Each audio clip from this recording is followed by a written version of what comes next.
Chronologically, the promise phase lasts usually from about 2 or 3 years after college. Generally think of it as your 20s. The goal of the promise phase, to build on a college metaphor, is to find your major. That is, to find the place that you want to build the back of your career, whether it's a skill or a function or an industry. By the time you get to that next phase, you have an idea of, for the next phase of my life, this is the career and this is how I think I can make my mark. I'm going to have to roll up my sleeves and work really hard and do different things and learn how to be a leader and a manager, not just an individual contributor. But I think it gives you a sense of what that next phase of your career can look like. As I said, there's potential value and experiential value. And over the course of your promise phase, that experiential value slowly starts to grow. So the goal, therefore, of the promise phase is to really, understand what you're good at, what you're interested in, setting up some experiences that allow you to be in good jobs. So one of the critical questions you want to answer in the promise phase has to do with where within an organization you work. Do you want to be a frontline worker, where you're generally aligned to generating revenue, or do you want to be a support worker, where you're doing a staff support function? Nothing is better or worse, but it's important to know. One piece of advice is that no matter what role you are within a company, you want to understand where the real value is created and align yourself with that value. One of the other most important questions to start to think about and then ultimately answer in the promise phase is whether you seek to work as a manager of other people or as an individual contributor. Some people are wired to be successful in their own right and then drive themselves forward for their jobs. Other people like to manage and organize the work of others and take a management track.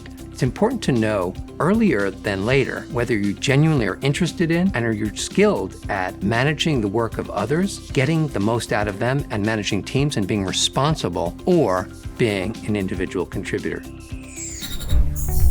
I'm currently the product manager leading LinkedIn student initiatives. And what that means is my job is all day to think about products that bring value to students.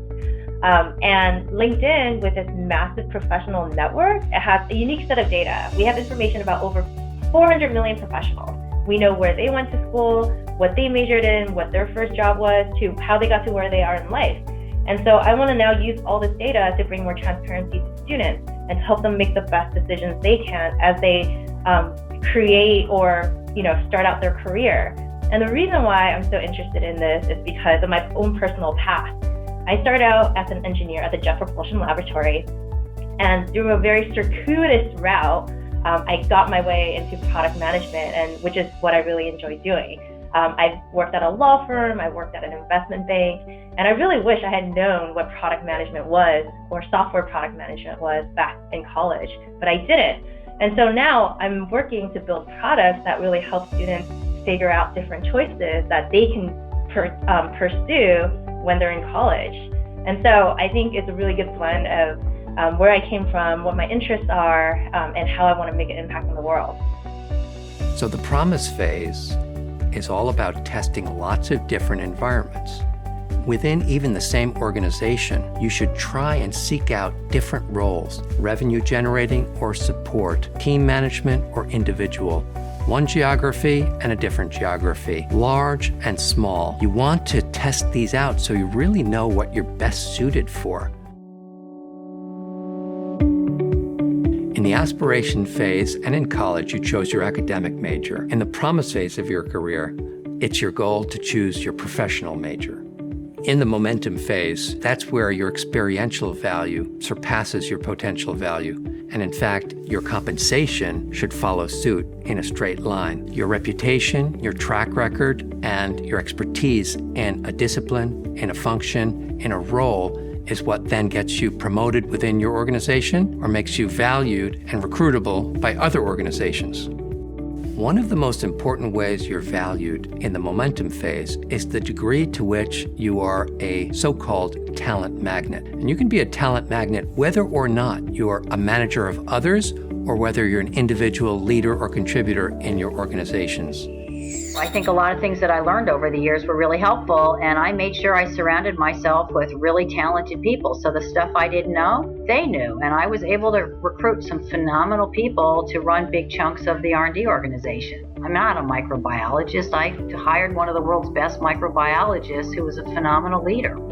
The more that you are known for bringing great talent around you into the organization and setting them up for success, that will then propel you in this momentum phase as a breakthrough leader.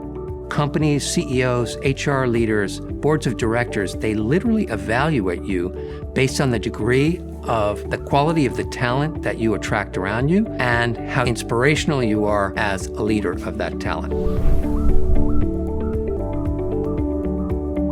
Let me just mention briefly about the latter three phases of your career: the harvest phase, the encore phase, and the legacy phase. The principles of potential value and experiential value, their interplay, is just as valid in these later phases, which kick in usually about your 20th or 25th college reunion and go on until retirement. But they're not really the focus of the career playbook. But it's important to understand this fact, that after the momentum phase, there's a strange thing that happens. Some careers continue to evolve, and many others start to top off and lose value in the marketplace. And here's the principle: those that find a way to continue to grow their value take their experience that they've gained in the momentum phase and the promise phase, and they convert that into new potential.